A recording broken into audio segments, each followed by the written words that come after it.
เอาเตยไป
ฟังเสียงที่ดังเสียงที่ดัง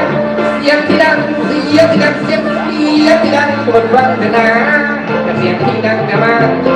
เสียงที่ดังจะมาจับลงพันนาหัวผมมาลงตาไปโซนที่บอกต่อบุหรี่ล้อต่อบุหรี่ล้อพี่น้องไปสนาว